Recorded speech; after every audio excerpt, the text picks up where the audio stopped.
الرحمن الرحیم۔ ان حالات میں کبھی بھول کر بھی نماز نہ پڑھنا، کیونکہ یہ بہت بڑا گناہ ہے اور نماز کسی صورت قبول نہیں ہوگی۔ نمبر 1، نیند کے غلبے کے وقت نماز پڑھنا۔ رسول اللہ صلی اللہ علیہ وسلم نے فرمایا، بروایت حضرت انس بن مالک، تم میں سے جب کسی کو نماز پڑھتے پڑھتے نیند کا غلبہ ہونے لگے تو اسے چاہیے کہ سو جائے، یہاں تک کہ نیند کا خمار کچھ نکل جائے اور وہ یہ سمجھ سکے کہ میں کیا پڑھ رہا ہوں۔ حضرت عائشہ رضی اللہ تعالی عنہا سے روایت ہے کہ رسول اللہ صلی اللہ علیہ وسلم نے فرمایا، جب تم میں سے کسی کو نماز میں نیند آنے لگے تو اسے چاہیے کہ اپنے بستر پر آ کر سو جائے، کیونکہ اس حالت میں اسے پتہ ہی نہیں چلے گا کہ وہ اپنے بارے میں دعا کر رہا ہے یا بد دعا کر رہا ہے۔ شارحین حدیث نے اس حدیث کو صلاۃ اللیل پر محمول کیا ہے، چونکہ رات کے وقت نیند کا غلبہ ہوتا ہے، اسی لیے صلاۃ اللیل کی ادائیگی کے لیے اس بات کا خیال رکھنا ضروری ہے کہ نیند کا خمار بالکل زائل ہو جائے، اس کے بعد نماز ادا کی جائے۔ جبکہ بعض حضرات اس حدیث کو عام قرار دیتے ہیں کہ یہ حدیث فرض اور نفل سب کے بارے میں ہے۔ اس صورت میں یہ وضاحت ضروری ہے کہ فرض نماز کی ادائیگی میں اگر کافی وقت باقی ہو تو غلبہ نیند کی صورت میں کچھ دیر آرام کر کے نماز پڑھ لے، اور اگر وقت تنگ ہو رہا ہو اور نماز قضا ہونے کا خطرہ ہو تو اپنی پوری کوشش کر کے اپنے آپ سے نیند اور سستی کو زائل کر کے نماز ادا کرے۔ حضرت ابو قتادہ رضی اللہ تعالی عنہ فرماتے ہیں کہ رسول اللہ صلی اللہ علیہ وسلم نے تفریط نیند میں نہیں ہے۔ تفریط تو بیداری میں ہوتی ہے، یعنی نیند میں اگر کسی شخص سے کبھی کوئی نماز فوت ہو جائے تو یہ تفریط نہیں کہلائے گی۔ تفریط یہ ہے کہ انسان جان بوجھ کر نماز میں اتنی تاخیر کرے کہ دوسری نماز کا وقت داخل ہو جائے، جیسا کہ شرح المشکات للطیبی میں ہے۔ اس سے نیند کو نماز پر فوقیت دینے کا وہم پیدا نہیں ہونا چاہیے، بلکہ مذکورہ حدیث میں تو نماز جیسے عظیم فریضے کو بہتر انداز میں خشوع و خضوع اور بھرپور توجہ کے ساتھ ادا کرنے کا حکم دیا گیا ہے۔ باقی نمازوں کے لیے جو اوقات مقرر ہیں انہی اوقات مقررہ پر ہی نماز ادا کرنی چاہیے۔ حدیث شریف میں اسے اللہ تعالیٰ کا سب سے پسندیدہ عمل قرار دیا گیا ہے۔ چنانچہ حضرت عبداللہ بن مسعود رضی اللہ تعالی عنہ فرماتے ہیں، میں نے نبی کریم صلی اللہ علیہ وسلم سے سوال کیا کہ اللہ تعالیٰ کے ہاں سب سے محبوب عمل کیا ہے؟ تو رسول اللہ صلی اللہ علیہ وسلم نے فرمایا، نماز کو اپنے وقت پر ادا کرنا۔ مقررہ وقت کے اندر کسی وقت بھی نماز پڑھی جائے تو نماز ہو جائے گی اور وہ نماز ادا کہلائے گی۔ اس سے تاخیر کرنے پر نماز قضا ہو جائے گی۔ جان بوجھ کر نماز قضا کرنا یا رات کو دیر تک جاگتے رہنا جس کی وجہ سے نماز فجر کے لیے اٹھنا مشکل ہو اور نماز قضا ہو جائے تو یہ بہت بڑا گناہ ہے، اس سے بچنا چاہیے۔ کبھی کبھار اگر انسان پر نیند کا غلبہ ہو جائے یا بوجہ نسیان کے نماز رہ جائے تو بعد میں نماز پڑھ لینی چاہیے۔ حدیث شریف میں ہے کہ حضرت ابو ہریرہ رضی اللہ تعالی عنہ سے روایت ہے کہ رسول اللہ صلی اللہ علیہ وسلم نے ارشاد فرمایا، منافقین پر عشاء اور فجر کی نمازیں سب سے زیادہ بھاری ہیں۔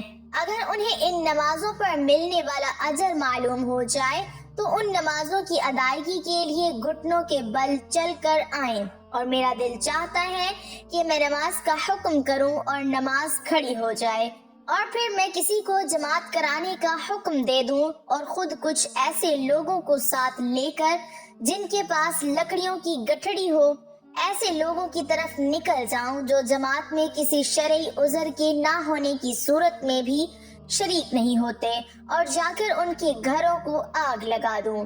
فقیہ ابو انیس رحمۃ اللہ علیہ فرماتے ہیں کہ آدمی کے لیے اونگتے ہوئے نماز پڑھنا مکروہ ہے، ہاں اگر پڑھ لے تو جائز ہے، جبکہ نماز کے سب افعال اور قرآت پورے ادا کر سکے۔ نمبر 2، پیشاب یا پاخانہ کو روک کر نماز پڑھنا۔ جس وقت پیشاب یا پاخانے کا تقاضا شدید ہو، ایسے وقت نماز پڑھنا مکروہ و تحریمی ہے۔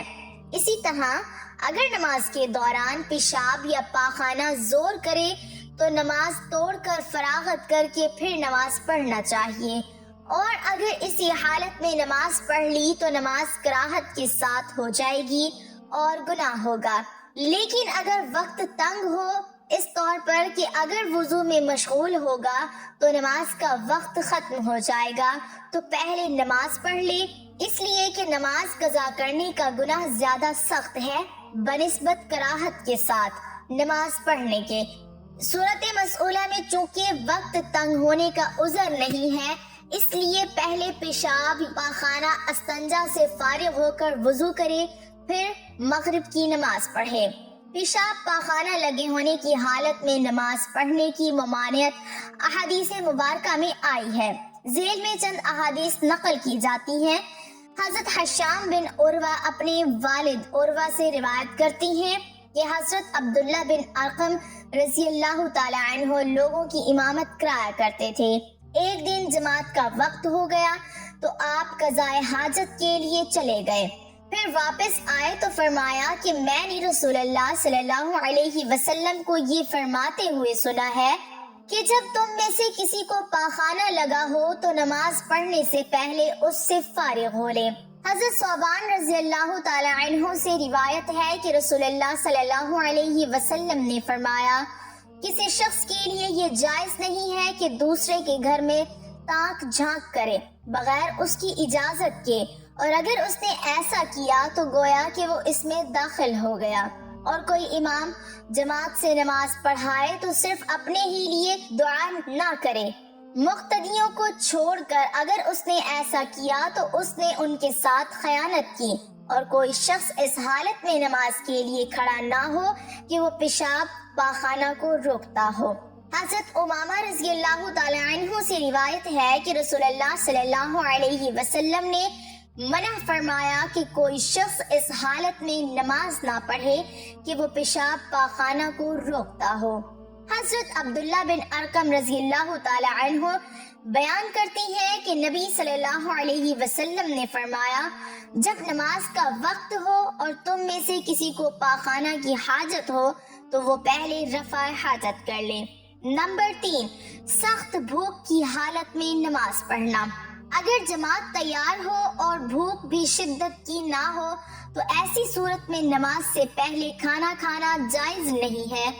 دوسری صورت میں اگر شدت کی بھوک لگی ہو اور انسان کو پتہ ہو کہ وہ کھانا کھائے بغیر نماز میں خشوع و خضوع برقرار نہیں رکھ سکتا تو ایسی صورت میں کھانے کو نماز پر مقدم رکھیں گے، یعنی پہلے کھانا کھا لیں گے۔ اور اگر آپ اکیلے نماز پڑھ رہے تھے یا آپ نے خود ہی جماعت کروانی تھی تو نماز سے پہلے کھانا کھانے میں کوئی حرج نہیں ہے۔ اگر جماعت کے ساتھ پڑھنی تھی اور بھوک بھی معمولی تھی تو ایسا کرنا ناجائز ہے۔ فقی ابو انیس رحمۃ اللہ علیہ فرماتے ہیں، جب آدمی کے سامنے کھانا رکھا جائے اور نماز کے لیے اقامت کہی جا چکی ہو تو کھانے سے فراغت حاصل کرنے میں کچھ حرج نہیں، پھر نماز پڑھ لے جبکہ نماز قضا ہو جانے کا خوف نہ ہو۔ اس لیے اگر نماز کے لیے کھانا کھانے سے پہلے کھڑا ہو جائے تو پھر تمہارا دل کھانے میں مشغول رہے گا، لہٰذا بہتر یہ ہے کہ پہلے کھانا کھا لے اور پھر نماز پڑھ لے تاکہ نماز میں پوری توجہ حاصل ہو۔ حضرت نافع رضی اللہ تعالی عنہ سے روایت ہے کہ نبی صلی اللہ علیہ وسلم نے فرمایا، جب تم میں سے کوئی کھانا کھائے تو ہرگز جلدی نہ کرے یہاں تک کہ اس سے فارغ نہ ہو لے، اگرچہ نماز کے لیے اقامت کہی جائے۔ حضرت عائشہ رضی اللہ تعالی عنہا، عبداللہ بن عمر اور انس بن مالک رضی اللہ تعالی عنہم سے روایت ہے کہ رسول اللہ صلی اللہ علیہ وسلم نے فرمایا، جب نماز کھڑی ہو جائے اور رات کا کھانا بھی سامنے آ جائے تو رات کے کھانے سے پہل کرو۔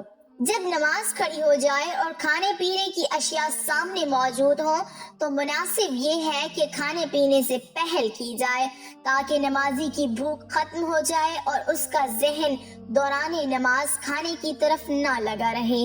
لیکن اس کی شرط یہ ہے کہ نماز کا وقت تنگ نہ ہو اور کھانے کی ضرورت اور اس کی چاہت بھی ہو۔ اس میں اس بات کی تاکید ہے کہ یہ شریعت کامل ہے اور آسانی و کشادگی کے ساتھ انسانی جان کے حقوق کا خیال رکھتی ہے۔ اللہ پاک ہمیں دین کو سمجھنے اور اس پر عمل کرنے کی توفیق عطا فرمائے اور ہمیں نیکوکاروں میں شامل کرے، آمین۔ ناظرین، کمنٹ باکس میں ایک بار صلی اللہ علیہ وسلم ضرور ٹائپ کریں۔